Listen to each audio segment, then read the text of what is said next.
ನಮಸ್ಕಾರ. ನಾನು ಜ್ಯೋತಿ ಪುರಾಣಿಕ್.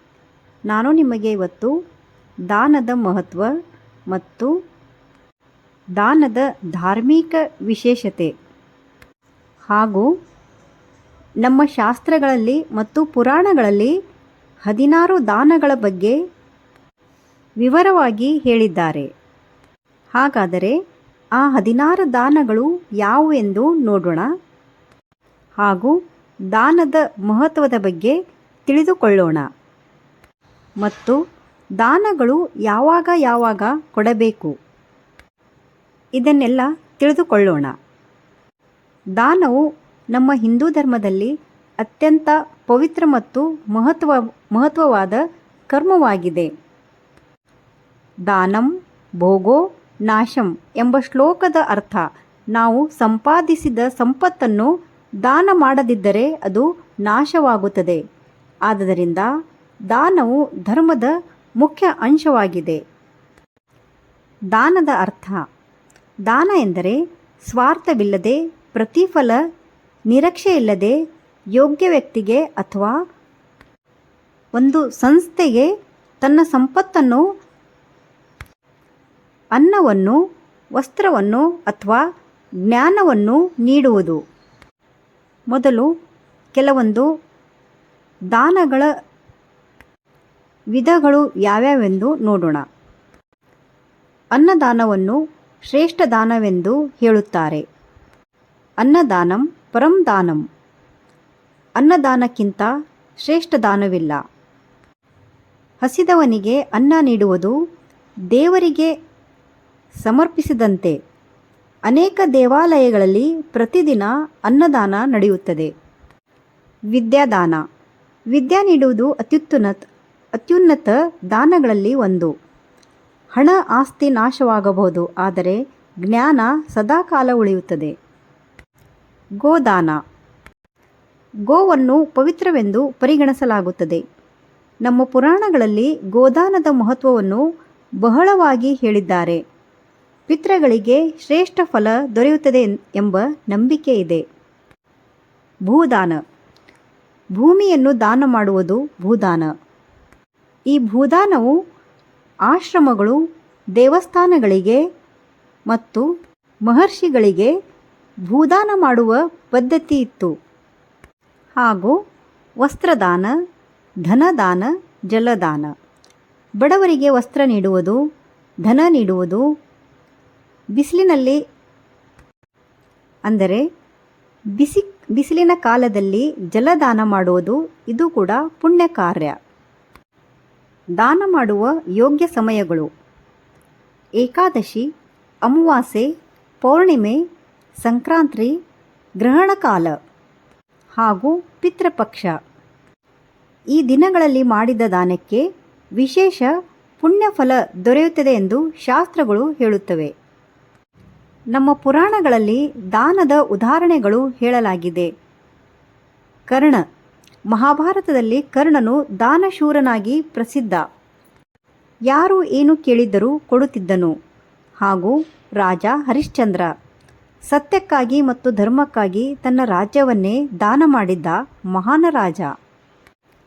ಈಗ ನಾವು 16 ಮಹಾದಾನಗಳ ಬಗ್ಗೆ ನೋಡೋಣ. ಈ ದಾನಗಳ ಬಗ್ಗೆ ಪುರಾಣಗಳಲ್ಲಿ ಹೇಳಲಾಗಿದೆ. ನಮ್ಮ ಧರ್ಮಶಾಸ್ತ್ರಗಳು, ಪುರಾಣಗಳು, ಮುಖ್ಯವಾಗಿ ಮತ್ಸ್ಯಪುರಾಣ, ಪದ್ಮಪುರಾಣ, ಅಗ್ನಿಪುರಾಣಗಳಲ್ಲಿ 16 ಮಹಾದಾನ, 16 ಮಹಾದಾನಗಳನ್ನು ಮಹಾ ಪುಣ್ಯಕರವೆಂದು ವರ್ಣಿಸಲಾಗಿದೆ. ಇವುಗಳನ್ನು ವಿಶೇಷವಾಗಿ ಯಾಗ, ವ್ರತ, ರಾಜಸೂಯಾದಿ ಸಂದರ್ಭದಲ್ಲಿ ರಾಜರು ಮತ್ತು ಮಹಾದಾನಿಗಳು ಮಾಡುತ್ತಿದ್ದರು. ಅವುಗಳು ಯಾವ್ಯಾವೆಂದು ನೋಡೋಣ. ತುಲಾಪುರುಷ ದಾನ ಅಂದರೆ ದಾನಿ ತನ್ನ ತೂಕದಷ್ಟು ಚಿನ್ನ, ಬೆಳ್ಳಿ, ಧಾನ್ಯವನ್ನು ತೂಕ ಮಾಡಿ ದಾನ ಮಾಡುವುದು. ಈ ದಾನದ ಬಗ್ಗೆ ಮತ್ಸ್ಯಪುರಾಣದಲ್ಲಿ ವಿಶಿಷ್ಟವಾಗಿ ವಿವರಿಸಲಾಗಿದೆ. ಇದರ ಫಲ ರಾಜ್ಯ, ಸಾಮ್ರಾಜ್ಯ, ದೀರ್ಘ ಆಯುಷ್ಯ.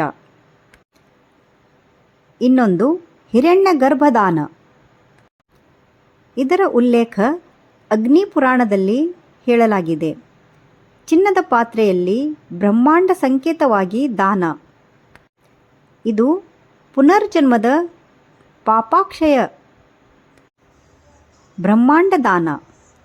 ಬ್ರಹ್ಮಾಂಡ ರೂಪದ ಚಿನ್ನದ ಗೋಳವನ್ನು ದಾನ ಮಾಡುವುದು. ಇನ್ನೊಂದು ದಾನ ಕಲ್ಪವೃಕ್ಷ ದಾನ. ಇದು ಕಲ್ಪವೃಕ್ಷದ ಪ್ರತಿಮೆಯನ್ನು ದಾನ ಮಾಡುವುದು. ಇದರ ಅರ್ಥ ಇಷ್ಟಾರ್ಥ ಸಿದ್ಧಿ. ಕಾಮಧೇನು ದಾನ.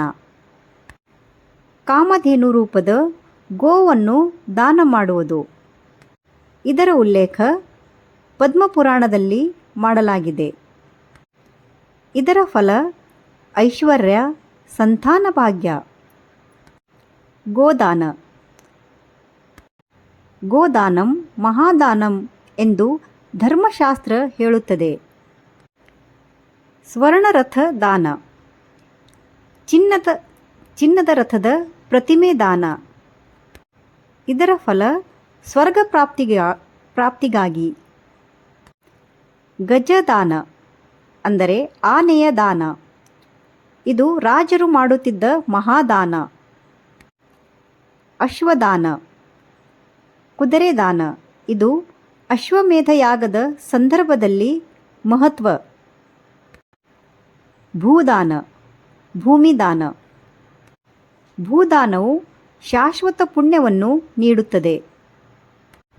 ಸಪ್ತಸಾಗರ ದಾನ ಅಂದರೆ 7 ಸಾಗರಗಳ ಸಂಕೇತವಾಗಿ ಧಾನ್ಯ, ಧನ ದಾನ.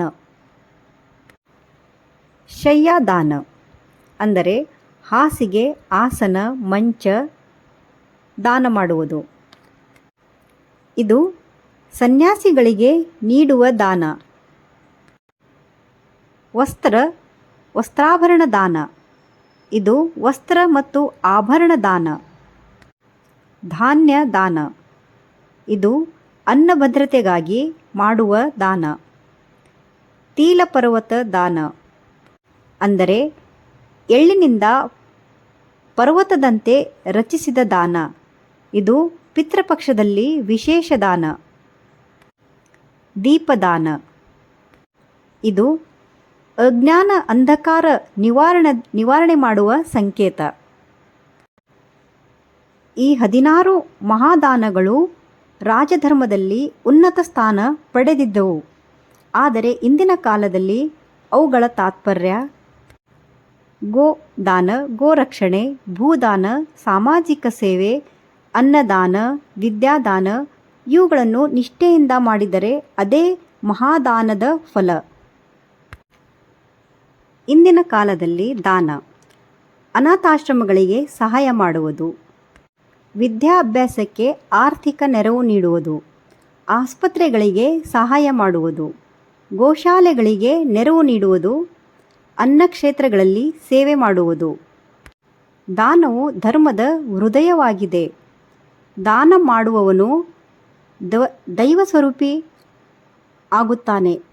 ಸ್ವಾರ್ಥವಿಲ್ಲದೆ ದಾನವೇ ನಿಜವಾದ ದಾನ. ದಾನಂ, ತಪಂ, ಯಜ್ಞಂ ಇವು ಜೀವನವನ್ನು ಪವಿತ್ರಗೊಳಿಸುವ ಮಾರ್ಗಗಳು.